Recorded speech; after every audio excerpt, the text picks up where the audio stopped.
Bonjour à tous, j'espère que vous allez bien. Je suis super contente de faire une nouvelle vidéo sur cette chaîne et surtout parce que c'est une vidéo tag, donc une vidéo qui va parler de lecture.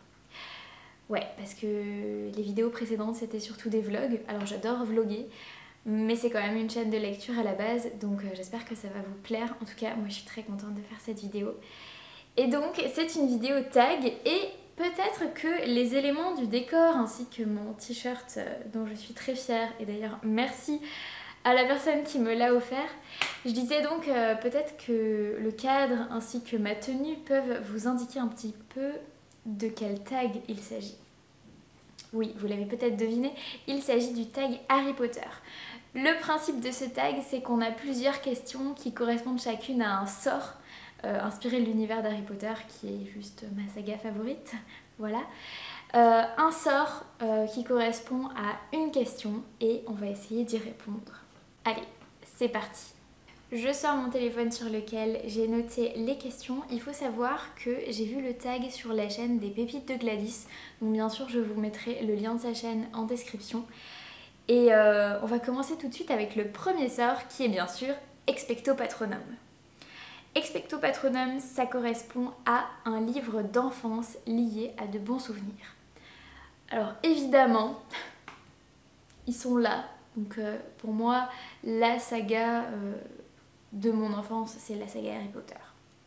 Bon, du coup, comme j'en parle un peu tout le temps et que vous savez que je suis fan de cet univers, je vous propose de vous parler d'une autre saga qui a été un très très bon souvenir d'enfance, qui est un souvenir un peu lointain, parce que ça fait vraiment des années que je l'ai lu. Il s'agit de Elana de Pierre Bottero. J'avais adoré les 3 tomes d'Elana. Je sais que normalement il faut lire la quête des Willan avant et les mondes des Willan après, mais j'avais lu la saga Elana à part, ça marche très bien aussi.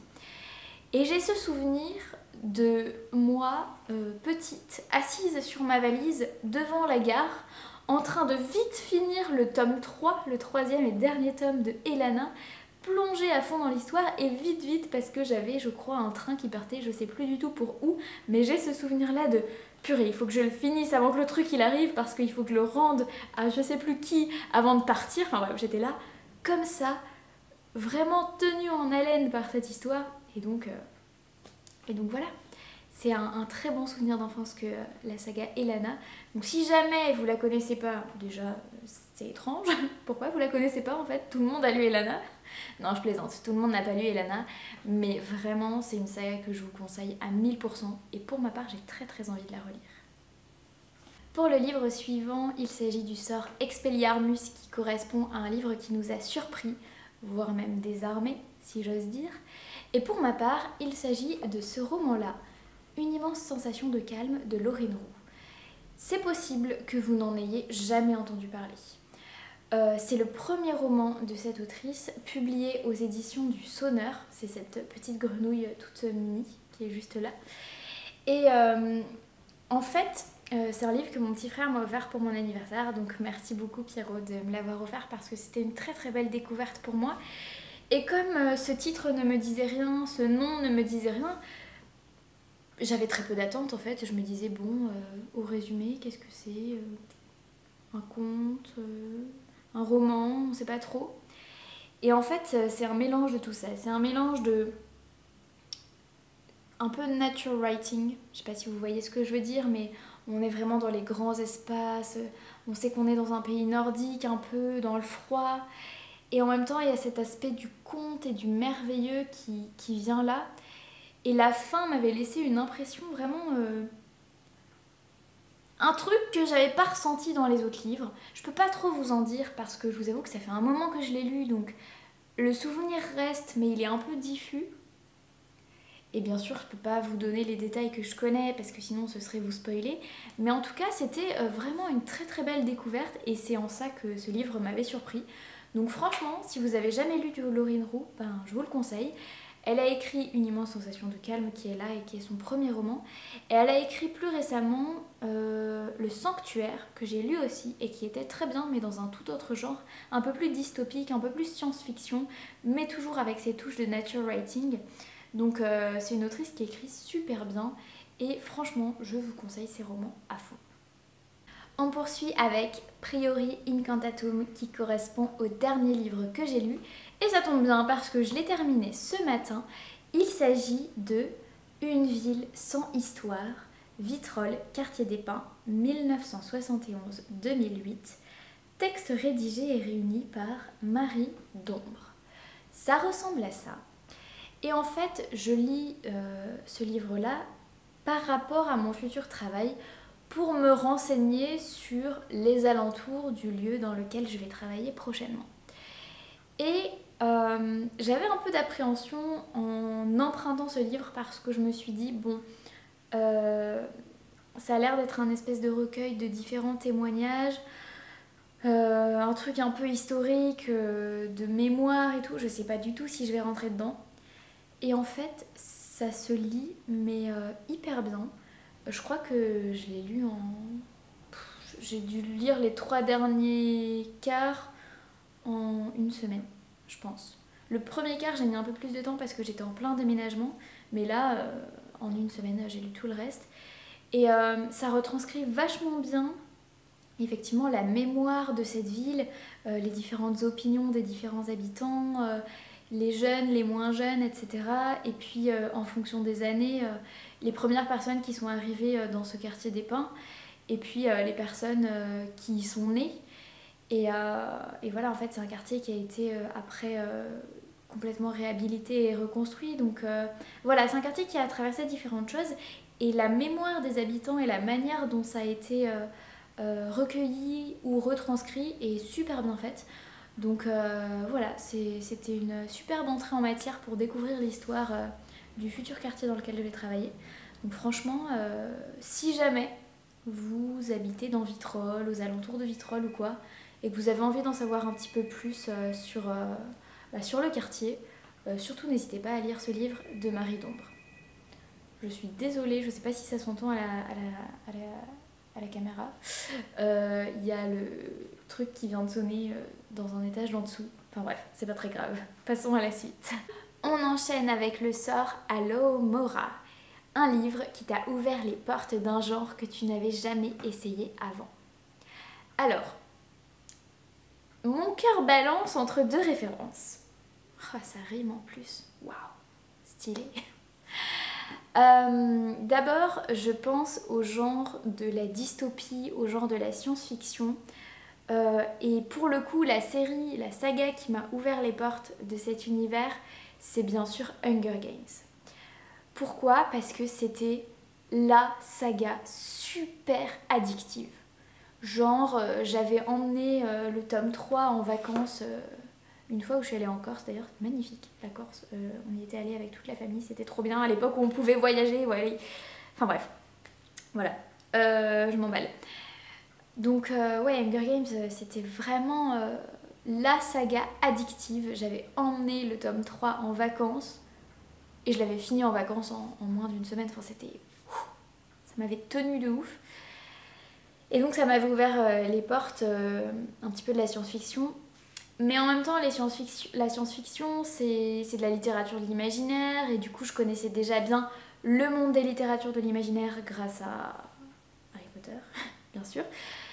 Donc j'ai un petit peu envie de vous parler d'un autre titre qui correspond au roman historique. Alors, ces romans qui se situent dans une époque, c'est pas purement et simplement un roman historique qui retrace de A à Z, je sais pas, la vie d'un personnage très connu ou quoi, mais ça prend place dans une époque. Et j'avais lu ce livre quand j'avais eu mon premier job d'été dans une librairie, parce que ce roman venait de sortir, donc ça fait quelques années déjà, et il s'agit du Dimanche des mers de Graham Swift. Et alors pour le coup, je me rappelle assez bien de l'histoire, puisque ça raconte l'histoire d'une jeune servante, je pense qu'on disait comme ça à l'époque, qui sert une grande famille. Et il faut savoir que, je crois que c'est les Bonnes à cette époque, ça se passe en Angleterre, en 1924, 30 mars 1924. À cette époque, les Bonnes avaient un jour de repos qui s'appelait le Dimanche des mers. Et en fait, bien sûr, le but c'était d'aller voir leur maman. Sauf que l'héroïne de ce roman, elle est orpheline. Et du coup, elle a un dimanche pour elle toute seule. Et elle se dit, qu'est-ce que je vais bien pouvoir faire de ce dimanche-là, vu que j'ai personne à aller voir. Et elle va voir son amant. Sauf que son amant va se marier très bientôt. Et donc, elle décrit dans ce livre-là, enfin, le narrateur, voilà, l'héroïne, nous raconte probablement ses derniers instants d'amour avec son amant. Et c'est un roman qui est très court, qui est super bien écrit, qui nous parle à la fois d'une histoire d'amour qui est extrêmement sensuelle, sans être grossière, vulgaire, trop explicite, voilà, l'auteur n'en fait pas trop, et en même temps c'est extrêmement sensuel, c'est très bien fait. C'est un livre que j'ai du coup énormément conseillé quand j'étais vendeuse dans cette librairie-là pendant quelques mois cet été-là. Et ça fait partie des livres que j'ai vendus et dont les gens sont revenus me voir après, ceux qui l'avaient acheté, en me disant « super conseil, j'ai adoré ». Donc voilà, je vous le conseille à fond, c'est super bien fait. Et donc je vous disais, ça parle à la fois d'amour et en même temps, il y a toute une réflexion autour de l'art du récit, autour de l'écriture, mais qui vient vraiment en toute fin d'ouvrage, donc je vous spoil pas trop, mais c'est super intéressant, c'est très très bien écrit. C'est une écriture fragmentée, mais dans le bon sens du terme. Si je me rappelle bien, voilà, il y a plein de petits morceaux de puzzle qui viennent s'assembler petit à petit, et c'est extrêmement intéressant, extrêmement agréable à lire, enfin bref, c'est... De vous en parler, ça me donne envie de le relire en fait. Donc franchement, si vous connaissez pas, Le Dimanche des mers de Graham Swift, top. Ridiculous, c'est le prochain sort et ça correspond bien sûr à un livre qui nous a fait rire. Et je ne vais pas m'étaler 1000 ans dessus parce que je n'arrête pas d'en parler, que ce soit sur Instagram ou sur YouTube. Mais en ce moment, la série de mangas qui me fait trop rire, c'est Spy Family. Voilà, lisez Spy Family, point. Efficace, pas cher, Spy Family, go. Je sais pas si vous avez remarqué, mais j'ai fait une pause là. Tout simplement parce que ma carte SD était pleine. Du coup, j'en ai profité pour faire une pause goûter. Voilà. On reprend. Alors, on en était à Sonorus et j'ai été coupée. Ce qu'il faut retenir sur Sonorus, donc un livre que tout le monde devrait connaître, c'est que je vous conseille à 1000% de lire À la ligne de Joseph Pontus. Roman écrit en vers libre, franchement dans un style à la fois poétique et qui retranscrit très bien la réalité de l'usine. Et ouais, pour moi c'est un chef-d'œuvre et je pense que tout le monde devrait le lire. On poursuit avec Oubliette, un livre ou un spoil que tu aimerais oublier. Et là, ben, Oubliette, j'ai pas mal réfléchi à cette question. Au début, je me suis dit, bah, finalement, ce que j'ai envie d'oublier, c'est quoi? C'est les livres qui m'ont pas plu. Sauf que globalement, les livres qui m'ont pas plu, ils laissent pas tellement une trace indélébile, quoi. Parce que les livres qui me plaisent pas, souvent, c'est parce que je m'ennuie. Donc, je les oublie très facilement. Par contre, ce qui pourrait être intéressant, quelle est cette coupe de cheveux? Nevermind. Ce qui pourrait être cool, ce serait d'oublier toute la saga Harry Potter pour pouvoir la redécouvrir, mais avec un œil neuf. Parce que là, en ce moment, je suis en pleine relecture de la saga, je viens de terminer le tome 4. Mais du coup, je sais, attention, hein, si vous l'avez pas lu, je vais probablement faire des spoils tout au long de cette parenthèse Harry Potter. Mais je sais bien évidemment que Maugrey n'est pas Maugrey dans tout le 4. Et qu'en fait, c'est Barty Croughton Jr. qui a pris son apparence. Du coup, l'immense révélation de la supercherie à la fin du 4, qui est juste un truc de dingue quand tu connais pas l'histoire et que tu la lis pour la première fois, ben ça devient un truc un peu que t'attends et que tu sais déjà que c'est ça quand t'as déjà lu le livre. Et du coup c'est dommage. Donc je me dis ouais, Oubliette, ce serait cool en fait d'oublier cette saga juste pour pouvoir la redécouvrir d'un œil neuf. Et pour pouvoir être autant émerveillée que d'habitude. Alors je dis pas que je suis pas émerveillée en ce moment dans ma relecture, pas du tout. Au contraire, je redécouvre des choses que j'avais pas forcément comprises, je redécouvre le style de Rowling qui est plein d'humour et que moi je prenais un peu premier degré quand j'étais plus petite, hein, parce que ça doit faire 10 ans que je les ai lus. Donc voilà, c'est une super relecture, c'est une super expérience que de relire une saga que j'adore. Mais je me dis qu'elle pourrait quand même rentrer dans cette catégorie oubliette, juste pour le kiff de redécouvrir, mais vraiment avec un œil neuf.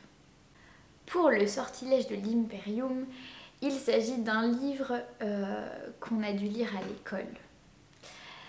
Mais pour ma part, même s'il y a certains livres que j'ai dû lire à l'école qui ont été une torture, il y en a d'autres qui ont été une belle découverte, des belles découvertes. Et du coup, je voulais plutôt vous partager une de ces belles découvertes, car il s'agit d'un livre qui était imposé pour le bac de français pour les terminales L, à l'époque où j'ai passé le bac. Je vous laisserai compter du coup en fonction. Mais c'était un recueil de poèmes et de dessins de Man Ray et de Paul Éluard qui s'appelle Les mains libres. Et je me rappelle encore assez bien de ce recueil de poèmes et c'est comme ça que j'ai découvert Paul Éluard et j'aime beaucoup la poésie d'Éluard, donc franchement je vous le conseille parce qu'il est très très bien. Et les illustrations de Man Ray font un très bel écho à cet esprit surréaliste qui est dans la poésie d'Éluard, donc franchement très belle œuvre à étudier.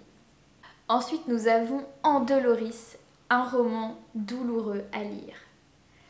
Si je peux me permettre de twister un tout petit peu cette question pour vous parler d'un livre douloureux à lire et pas forcément d'un roman. Parce que ce qui me vient en tête là, c'est un recueil de poèmes. Il s'agit des Complaintes de Jules Laforgue. Là pour le coup, c'était un livre qui nous était imposé aussi dans un cadre scolaire. C'était le livre qui était pour le concours de l'ENS quand j'étais en Cagne. Pareil, je vous laisse calculer. Mais en gros, ouais, c'était un livre, un recueil de poèmes. Incompréhensible. Mais vraiment incompréhensible. Mais pas dans le sens de ouais, c'est de la poésie, du coup c'est un peu abstrait, du coup je comprends pas. Non, pas du tout. Moi j'adore la poésie et j'adore interpréter ces choses qui sont polysémiques, qui ont plein de sens différents, beaucoup de sous-textes, etc. Tu peux voir plein d'images, tu peux voir plein de choses. L'auteur t'ouvre un champ immense des possibles. Ça c'est la poésie et ça c'est génial. Mais la forgue, c'était le je comprends pas de... Ça veut rien dire. C'était vraiment le... Où est le sens? Quel est le sens? Qu'est-ce qui quoi? Qu'est-ce qui quoi, Jules? Ça va pas du tout, ok? Et j'étais assez contente parce que le prof qui nous faisait cours à cette époque, qui nous faisait cours de lettres, du coup lui aussi on lui avait un peu imposé Jules Laforgue puisque c'était au programme du concours. Et lui non plus, il aimait pas Laforgue. Donc au moins on était deux et je pense qu'on était même toute la classe. Enfin personne n'a vraiment compris pourquoi cette œuvre a été choisie. Mais on l'a étudié quand même et il a vraiment fait tous les efforts du monde pour essayer de nous faire entrer dans l'univers de Jules Laforgue. Je suis pas trop rentrée dedans. Mais j'ai apprécié les efforts, vraiment, parce que sinon ça aurait été un calvaire d'étudier cette œuvre. Donc voilà, si par curiosité vous voulez aller voir ce que ça donne, je vous laisse aller voir ce que ça donne. Mais je ne relirai pas cette œuvre. Jamais. Jamais, jamais. Et bien sûr, on termine par la fin, on termine par la mort, on termine par un livre qui peut littéralement nous tuer, avec le sortilège Avada Kedavra. Bon, du coup, je suis un peu tentée de vous dire Les Complaintes de Jules Laforgue, puisque c'était littéralement un livre qui aurait pu me faire mourir d'ennui et d'incompréhension. Jules, qu'est-ce que t'avais fumé, Jules? Sérieux. Bon, passons sur Jules Laforgue. Un livre qui peut tuer. Ah bah un bon gros dictionnaire, hein. Jeté comme ça, bien comme il faut là, avec un peu d'élan, un bon gros dictionnaire, je pense que Avada Kedavra direct. Bon, et sinon, pour prendre les choses dans un degré un peu second degré, troisième degré, etc., je pense qu'un livre qui pourrait qui pourrait me tuer, mais genre en mode crise cardiaque, en mode j'ai eu trop peur. Ça peut être tout type de roman policier ou de thriller, tout simplement parce que je suis une véritable froussarde. Voilà. Donc j'évite globalement les livres qui font peur. J'évite par exemple Stephen King, mais je vais faire une petite exception à cette règle que je me fixe d'éviter les livres qui me font flipper. Tout simplement parce que nous avons prévu une sorte de lecture commune avec quelqu'un. Je vous dis pas qui, je vous dis pas quel livre, mais ça va arriver dans les semaines ou dans les mois qui suivent. Je peux pas vraiment vous donner de date parce qu'on n'a pas encore fixé de date et parce que vu la vitesse à laquelle je lis, qui est très très lente, et toutes les piles à lire, tous les trucs que j'ai à faire, je peux pas vous donner de date, mais je vais enfreindre cette règle pour vous, pour la chaîne de ce collègue booktuber et bookstagrammeur. Et voilà. Souhaitez-moi bonne chance. Et voilà, j'espère que cette vidéo tag vous aura plu. Personnellement, j'ai pris beaucoup de plaisir à la faire. J'espère en faire plein d'autres prochainement. Surtout, n'hésitez pas à me dire si vous avez déjà lu des livres dont je vous ai parlé ou pas. S'il y en a qui vous tentent, voilà, n'hésitez pas à me dire lesquels. Je suis là pour discuter dans les commentaires. N'hésitez pas à me suivre, que ce soit sur Insta, Twitter ou Facebook. Si vous voulez avoir une actu un peu plus brûlante et directe que sur YouTube où je poste juste une fois par semaine. Surtout n'hésitez pas, ça fait toujours plaisir. Et bien évidemment, si ça vous a plu, posez un petit like, abonnez-vous, etc. Ça fait toujours plaisir. Merci beaucoup d'avoir regardé cette vidéo et à très bientôt. Bye!